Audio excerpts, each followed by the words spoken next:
Olá pessoal, na aula de hoje vamos estudar um dos serviços que a camada de enlace de dados oferece, que é o enquadramento. O enquadramento é importante porque, primeiro, que o canal físico ele não está livre de erro.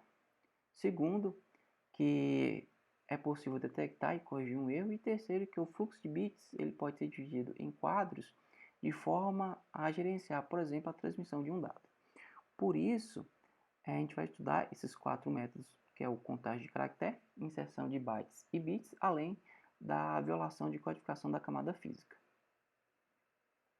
Então, para oferecer o serviço à camada de rede, a camada de enlace de dados ela usa os serviços oferecidos para ela pela camada física.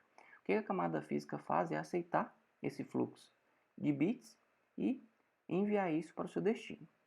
Só que não há garantia nenhuma de que esse fluxo de bits esteja livre de erros. Pode acontecer, por exemplo, de alguns bits podem ter valores diferentes, ou seja, pode ter alterado um bit, né? Ou o número de bits recebidos pode ser menor ou maior que o número de bits transmitido. No geral, o que a camada de enlace de dados faz, né, a estratégia adotada para ela, que ela adota, é dividir esse fluxo de bits em quadros distintos.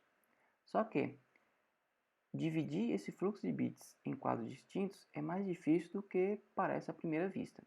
Então, um bom projeto ele deve tornar fácil para o receptor identificar o fim de quadro usando por largura de banda. Então, como agrupar essa sequência de bits em quadros, como determinar o início e o fim de um quadro. E aí, entre aqueles quatro métodos que citamos lá no início, que é a contagem de caractere, inserção de bytes, bits e a violação de codificação da camada física. No caso do primeiro método, que é a contagem de caractere, ele utiliza um campo no cabeçalho para especificar o número de bytes naquele quadro. Ou seja, esse campo do cabeçalho ele especifica o tamanho do quadro. Então, a camada de enlace de dados de destino, ele sabe quantos bytes aquele quadro tem, né? Então, ele sabe aí qual é o fim daquele quadro. Vamos ver um exemplo para facilitar. Vamos levar em consideração essa sequência de byte aqui que o transmissor quer enviar. No caso do contagem de caractere, a gente tem que determinar qual o tamanho daquele quadro. Nesse caso aqui, estamos determinando o tamanho do quadro como 4, lá no seu cabeçalho. Então, pegamos aqui as três sequências de byte e formamos o quadro 1. No caso do quadro 2, vou definir aqui que o tamanho dele é 5. Então, pegaria os 4 primeiros ali daquela sequência de byte, forma o quadro 2. E assim sucessivamente. Nesse caso, o tamanho desse quadro é 6. Seria o quadro 3 aqui. Vamos levar em consideração esse mesmo exemplo. Só que o transmissor ele envia o quadro 1, até aí nenhum problema. Só que quando o transmissor ele for enviar o quadro 2, no meio da sua transmissão, um bit é invertido. Então, o tamanho do quadro, que era 5, agora passa a ser 7. Então, o receptor ele não consegue mais saber qual é o fim daquele quadro. Então, esse problema, em virtude da inversão de um único bit, faz com que o destino perca a sincronização e não seja capaz de localizar o início do quadro seguinte.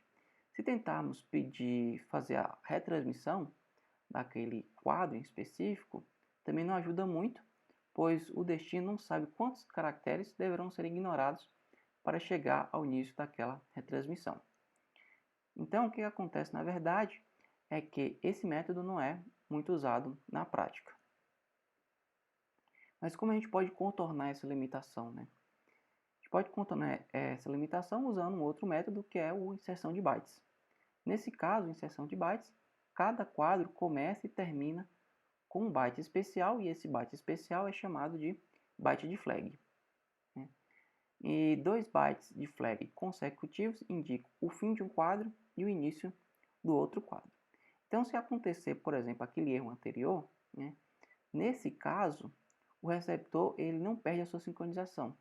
Basta ele procurar 2 bytes de flags consecutivos para encontrar o final do quadro atual e o seguinte, né? Aí vem a pergunta, resolvemos o problema de erro de bit com a inserção de bytes?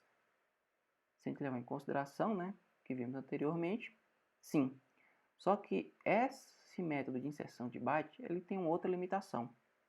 Por exemplo, o que ocorre, né, se no campo de carga útil houver esse padrão aí do flag? Como a gente pode resolver isso? A gente pode resolver isso usando um caractere de escape especial, chamado aqui de ESC, imediatamente antes de cada byte de flag, que pode estar ali acidentalmente no campo de carga útil.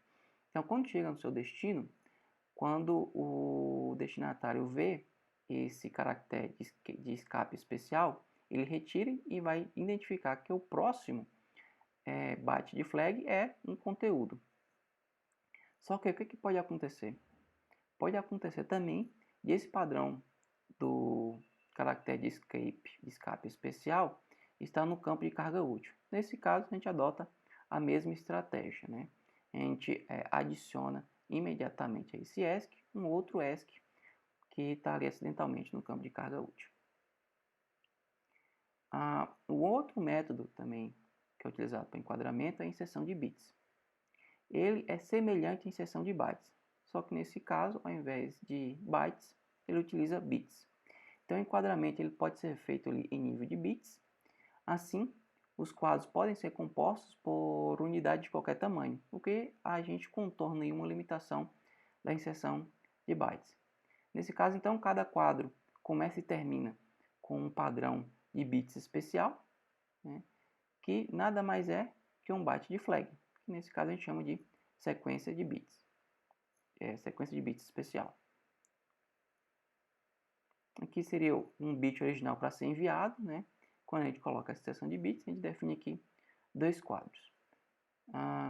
Mas nesse caso também pode ocorrer de que essa sequência de bits especial, ou sequência de bits especiais, esteja ali acidentalmente ou por algum motivo no campo de carga útil.